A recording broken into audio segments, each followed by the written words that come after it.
A'udzubillahi minasyaitonirrajim. Bismillahirrahmanirrahim. Assalamualaikum warahmatullahi wabarakatuh.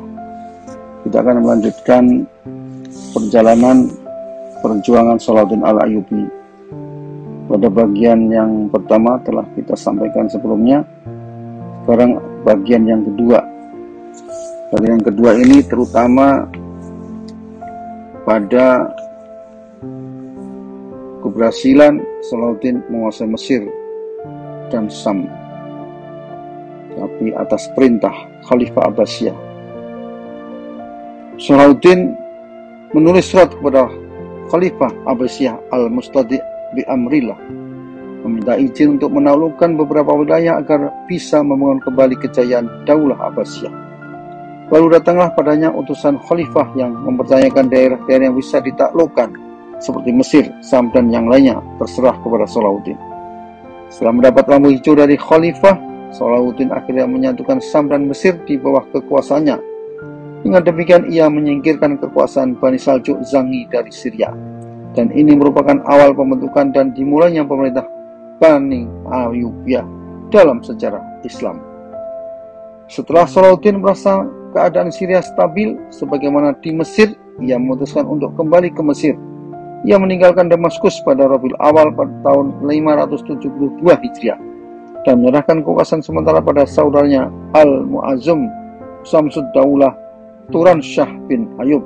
Ia pun sampai di Kairo pada 26 Oktober 1179 Masehi. Semenjak menjadi Perdana Menteri di masa pemerintahan Al-Adid dari Fatimiyah, Salahuddin menempati rumah dinas yang dulu didiami pamannya Asaduddin Sirkuh. Ia tidak mau tinggal di istana Fatimiyah. Ketika kemudian menjadi sultan di Mesir, ia berkeinginan membuat benteng untuk dirinya agar bisa berlindung dari ancaman musuh-musuhnya dan dari kejahatan orang-orang Fatimiyah. Ia menjadikan benteng sebagai tempat tinggal pusat kekuasaannya. Untuk mewujudkannya itu, ia menugasi pembantu dekatnya, Ba'uddin Qorqus. Qorqus bertanggung jawab atas pembuatan benteng yang diberi nama Benteng Jabal pada tahun 569 Hijriah atau 1174 Masehi. Pekerjaan itu berlangsung lama. Pada saat yang sama, Salahuddin berkeinginan membangun pagar besar yang menyatukan benteng-benteng di kota tua Kairo di wilayah perluasan. Setelah ibu kota Kairo diperluas, pembangunan melebar sampai keluar benteng Fatimiyah lama. Proyek ini juga dikerjakan Qorqus. Ia menghancurkan piramida-piramida kecil di Jaizah dan kemudian batu-batunya yang besar digunakan untuk membuat pagar benteng. Setelah pagar rampung sepanjang 24 km, Salahuddin membangun jembatan Jaizah yang besar menuju piramida-piramida dan memberikan perhatian khusus terhadap kota Kairo. Selanjutnya juga membuka dermaga-dermaga baru di kota pelabuhan Iskandariah dan membangun armada laut yang kuat di sini. Setelah Mesir dan Syam dipersatukan dan segala aktivitas di sana stabil, Salahuddin merasa sudah saatnya untuk merealisasikan cita-cita besarnya, yaitu mengusir kekuasaan salib Eropa dari tanah-tanah Islam di Palestina, Lebanon, dan sekitarnya. Ia hendak memberikan Islam di daerah timur seluruh Syam, juga menghancurkan kerajaan salib yang ada di Yerusalem, Palestina, yang menjadi lambang permusuhan panjang orang-orang Kristen Eropa terhadap Islam. Maka pada tahun 573 Hijriah, 1177 Masehi, Salahuddin mulai melancarkan serangan terencana.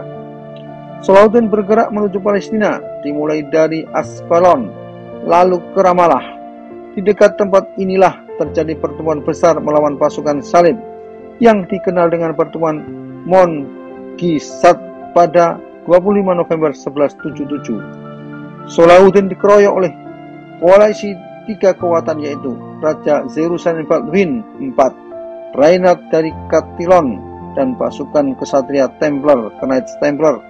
Dan Salahuddin harus pulang ke Kairo dengan membawa kekalahan dan kehilangan banyak tentara, baik yang tewas maupun yang ditawan. Ketika kembali ke Kairo, Salahuddin mengumpulkan dan mempersiapkan pasukan untuk serangan baru.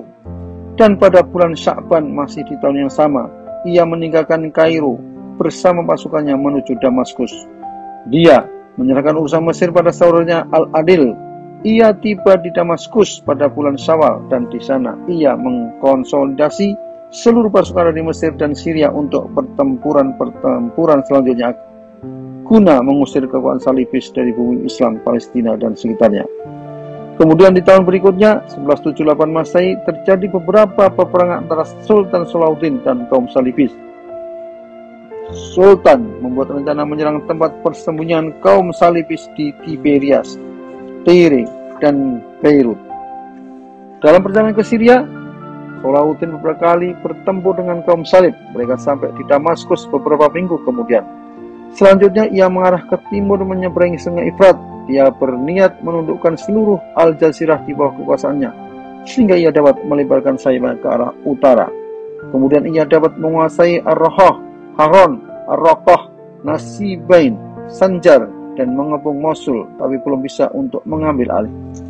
Lalu ia pergi ke Amad dan menguasainya, kemudian menyeberang kembali Sungai Efrat ke arah barat dan menyerang Aleppo, yang kemudian menawarkan perdamaian kepadanya. Salahuddin lalu dapat mempercayakan Aleppo di tangan Izzuddin Mas'ud. Salahuddin baru bisa menaklukkan Mosul setelah 3 tahun menguasai Aleppo, tepatnya pada tahun 581 Hijriah 1185 Masehi, dan tahun berikutnya ia berhasil menguasai daerah Diyarbakir 1186 Masehi. Dengan demikian, tercapailah keinginannya menaklukkan seluruh Al-Jazirah dan dapat membangun pertahanan di utara, sekaligus menciptakan stabilitas keamanan di sana. Pada saat itu, kaum salibis Eropa melakukan provokasi kembali sampai salah seorang dari mereka, yaitu Reinhard of Catiron, penguasa Karak Arab di Al-Karak, menyiapkan pasukan darat dan laut untuk menghadang orang-orang yang ingin berazi dan menutup rute dagang para pebisnis muslim. Sampailah kapal-kapal mereka di Laut Merah Selatan sampai Izab, di mana pembesar kaum salibis itu berniat menelusuri pantai selatan untuk menyerang Mekah dan Madinah, termasuk menghancurkan Ka'bah serta merusak makam Rasulullah. Namun ambisi kotor Reinhard itu berhasil digagalkan oleh angkatan laut Salahuddin. Armada mereka di pantai Hijaz berhasil dihancurkan, kapal-kapal mereka dibakar dan banyak perwira serta prajurit mereka yang mati dan ditawan. Al-Adil, adik Salahuddin yang menjadi penguasa di Mesir, segera pula mengarahkan armada laut Mesir yang kuat menuju Laut Merah untuk mengusir pelaut-pelaut salibis itu dan menghancurkannya. Kekuatan darat pasukan salib yang berhasil dihancurkan, banyak di antara mereka yang terbunuh dan banyak pula yang tertawan. Mereka yang tertawan lalu dibawa ke Kairo. Selanjutnya para tokohnya dijatuhi hukuman mati April 1183 Masehi. Salahuddin melanjutkan ke penyerangan terhadap pasukan salibis dari Eropa itu ke Bisan, Hunin, dan Nablus. Selanjutnya ia berusaha menguasai benteng Karak yang menjadi tempat berlindung dan menghukum penguasanya atas kecerobohan dan permusuhan yang ia lakukan. Maka dikepunglah tempat itu dari 2 arah, dari Mesir dan Syria, dan beberapa kali diserang dengan menggunakan meriam. Akhirnya terjadi perdamaian dan gencatan senjata di antara kedua belah pihak. Tetapi penguasa pengkhianat ini tetap berkhianat dan melanggar janji. Reinhard mengulang ekspansinya kembali. Ia mengirim mata-mata di setiap tempat agar mendapat pulang untuk menyerang kaum muslimin. Lalu peluang pun muncul. Reinhard melihat ada kafilah dagang muslimin yang membawa harta benda dalam jumlah besar, beriringan melewati jalan di tepi bentengnya. Kaum salib itu lalu menyerang kafilah dagang tersebut dan serta merampas harta benda milik mereka. Sultan Salahuddin kontan bersumpah akan membunuh penguasa Karak itu dengan tangannya sendiri. Ia berhasil menangkapnya. Berita tentang meletusnya perang besar telah menyebar kemana-mana. Salahuddin telah mengirim berita ke seluruh penjara di Mesir, Syam, dan Al-Jazirah agar para muslimin di sana datang berbondong-bondong untuk berjihad. Ia mendorong mereka untuk setiap saat siap sedia.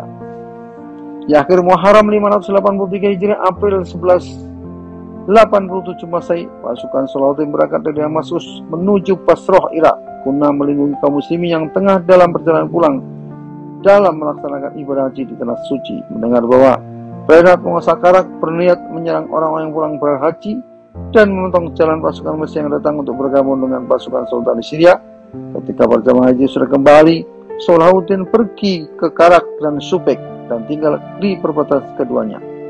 Selanjutnya pasukan Mesir yang dipimpin oleh Al-Awil bergabung ke arah jalan Ailah. Pasukan dan milisi muslim dari Syam dan Al-Jazirah terus menyusul dan berkumpul di Damaskus di bawah pimpinan putra Salahuddin. Sebagian pasukan ini ada yang diperintah oleh Sultan untuk menyerang dan membakar kota Akra. Maka terjadilah pertemuan sengit melawan kaum Salibis Eropa yang terdiri dari pasukan Dawiyah dan Isiptariyah. Pasukan Eropa kalah dan garda depan Dawiyah serta pasukan berkuda mereka banyak yang terbunuh. Lalu para tentara muslimin tinggal di Akra dan menguasai tawanan serta harta rampasan yang cukup melimpah jumlahnya. Lalu datanglah berkumpul pasukan sultan dan pasukan putranya dari Syam. Maka bergabunglah pasukan dalam jumlah yang besar sehingga mencapai 12.000 tentara resmi ditambah jumlah besar milisi sipil bersenjata.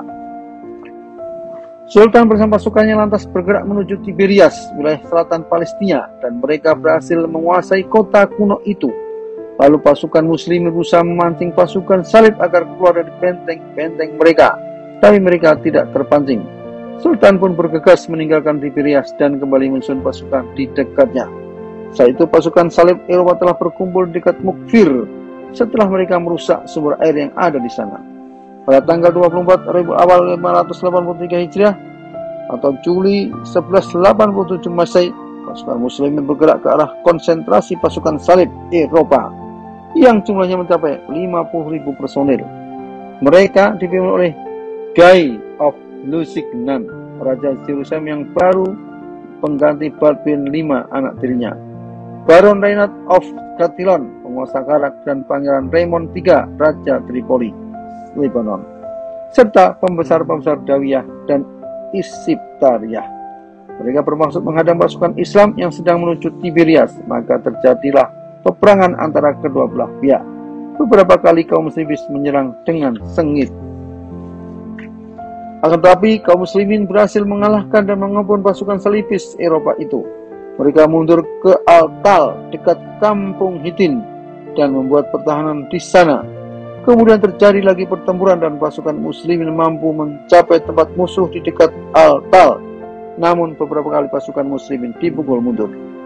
Tapi karena strategi perang musuh jelek, pasukan muslimin akhirnya berhasil menguasai perkemahan raja mereka dan salib besar yang bernama Salib Salbut yang mereka yakini dipergunakan untuk menyalib Al-Masih.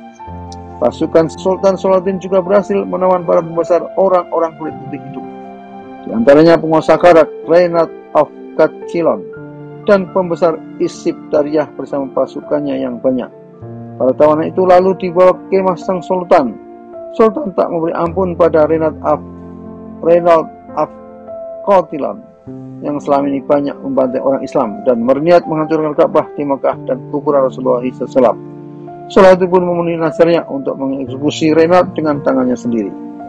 Kemenangan di Hittin merupakan kemenangan terbesar pasukan muslimin atas kaum salib Eropa sejak orang-orang Kristen Eropa melancarkan perang salib di tahun 1099 Masehi. Dengan kemenangan itu habislah kekuasaan kaum salib di Palestina dan sekitarnya. Setelah kekalahan Eropa dan hancurnya kekuatan mereka, Sultan lalu bertolak menuju Tiberias dan berhasil menaklukkan bentengnya dengan damai. Kemudian menuju ke Akra yang juga dengan mudah ditaklukkan secara damai. Pasukan muslim pun berhasil menguasai beberapa wilayah yang berdekatan dengannya seperti Nasr, Kaisaria, Haifa, dan Safaria. Kemudian Salahuddin bergerak ke arah utara dan berhasil menduduki Sidon dan akhirnya Beirut. Penyerangan itu dilakukan kurang dari 1 bulan. Dengan demikian, kekuatan Eropa semakin lemah dan melenyap. Demikian bagian yang kedua dari perjalanan Salahuddin Al-Ayyubi. Assalamualaikum warahmatullahi wabarakatuh.